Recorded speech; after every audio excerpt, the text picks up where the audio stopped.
Hello mga stories, welcome back sa ating content. So, ano lang disclaimer lang dito paunawa lang po tayo na mga opinion ng mga pananaw, mga ipinahagi dito sa aking channel na ito, no? So tayo mga tayo mga sangkot, yung mga mga kasangkot lamang or hindi kailangan na sumasalamin yung mga official, yung mga polisiya, yung mga kumpanya, posisyon o anumang ahensya man yan, organisasyon, employer o kumpanya, yun. Ito naman na nilalaman nito para sa layuning magbigay ng mga bigay ng impormasyon, 'di ba? Kailangan maging context, 'di ba? Information or context, 'di ba? Hindi kahit na manood na nagsigawa ng sarili ng panaliksik, 'di ba? O yung mga article o yung mga facts and check, 'di ba? Na kailangan na at bumuo ng sarili nilang opinion. So, kami ay walang garantiya dito na katampakan o kaubuan na ito na anumang information ipapakita na dito sa aking channel, no? O ito yung mga link o yung mga binabahagi namin sa inyo. So, yun. At maraming salamat. Okay, proceed lang tayo, no? So, ako naman si Mikey, di ba? At yung Mikey Story. So, itong content natin, medyo medyo serious to. Ewan ko kung kasi yung iba parang OA lang tayo o ano. Kasi may pinanood ako dito tungkol ito sa parang medyo na-trigger sa ibang sa social media, lalo na sa mga medyo sa Facebook, sa sa mga Twitter o sa YouTube or sa Reddit, di ba? So, i-search ko dito. Ito yung context dito to. Kung napapanood itong si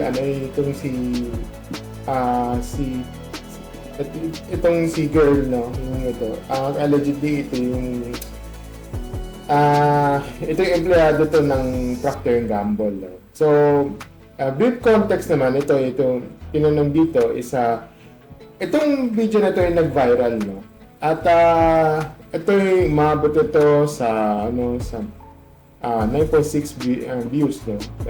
Kasi ito ang sabi niya overview, netizens came to the defense of the woman in the now viral video where she was seen asking if the mayor working abroad could be considered an overseas Filipino worker. So, OFW. So, ibig sabihin,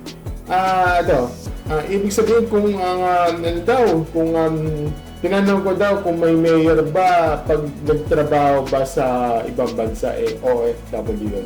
So, parang parang tinutukoy dito parang si dating President Rodrigo Duterte. So, yun. At ito sabihan nakalagay, the clip which has been widely shared on Facebook was believed to reference former President Rodrigo Duterte recent win as mayor of Davao City. Di ba, nanalo siya sa mayor ng Davao City while being detained sa Hague, Netherlands. So, ayun so he's currently detained siya sa Netherlands. However, di ba, ang tinanong yung tsaka ngayon currently as a mayor na siya sa Davao City. So tuloy na ito, sabi niya, supporters online argued that the woman's question was taken out of context and was merely a light-hearted joke rather than an act of mockery. Some also pointed out that the laughter heard in the background was sign of argument, so not ridiculed. Okay, so meanwhile, authorities is still verifying, and the woman is indeed affiliated of Procter & Gamble. So, bini-verify ko kung itong babae ito ay isang affiliated ba to ng Procter & Gamble, di ba? If the event was an official company gathering PNG has yet to release an official statement regarding the matter. Netizens continue the express solidarity with the movement. So, calling for fair judgment and understanding the situation. So, panoorin natin yung saglit, yung tungkol ito sa itong video na to o yung clip na ito, kung ano yung nangyari. So, panoorin natin saglit itong ito. Kasi ito. Ang OFW po ba yung tawag sa mayor na working abroad? Ano na? Ay? It's just a general question. Usually, ito ay isolated case. Siya ay nasa preso. Siya ay with. Ayun. So this is an isolated Parang, sinabi niya dito is parang isolated case daw. Ewan ko. So, tinignan ko sa mga comment sections dito, parang nabastos daw, o yung parang, bakit kayo ganyan na parang binabastos namin yung mayor namin, ganyan. Ito. Yan, parang ngayon, parang binoboycott nyo itong Procter & Gamble.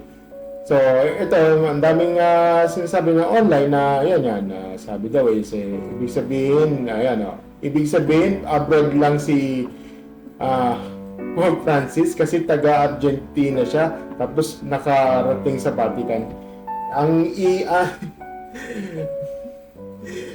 Kung sino ba nitong kung sino naman itong nag-comment na to, ang layo mo naman ng ang layo mo naman ng analogy mo. Di ba?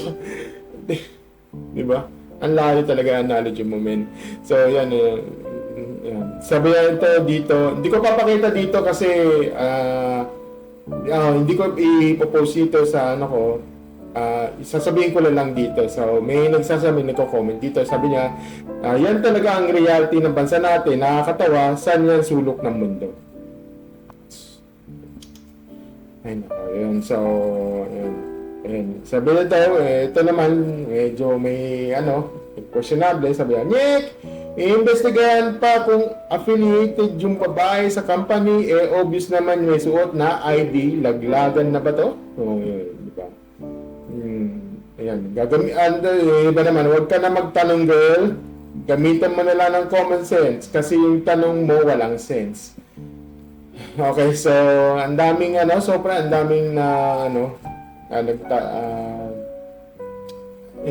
talagang at saka ang daming, alam mo na minsan nakakatawa yung ginagawa niyo na yung nagpo-post dito sa, lalo na sa TikTok na ito parang boycott, Procter & Gamble, tapos yung mga products nila lalagay na lang sa basurahan.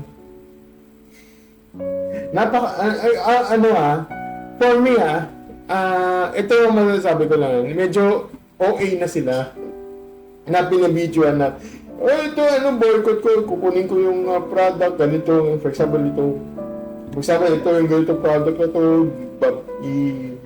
babasurahan ko na naman yun. Una-una, sayang lang yung may laman bakit yung ay nako, sayang lang yung hindi mo pa inubos. Tapos nag-sign ka lang ng pera, sinasabi ko sa inyo. Ay nako. So, yan, ang dami na na-trigger yung mga doon. Yung mga supporters. Di ba? Lalo na yung mga binoto niya doon sa mayor, yun. Parang nabastos ganun. Okay. So so far sa ngayon naghahanap ako ng yung sa yung official site ng Procter & Gamble. So far, wala pang statements regarding dun sa issue. So, yun. So, sa ngayon, hindi pa muna ako magkokomento dito. So, hintayin ko na lang yung side dito sa, o kaya sa statement dito sa Procter & Gamble tungkol sa incident dito. So, yun lang masasabi ko dito at thank you and see you next video. Bye!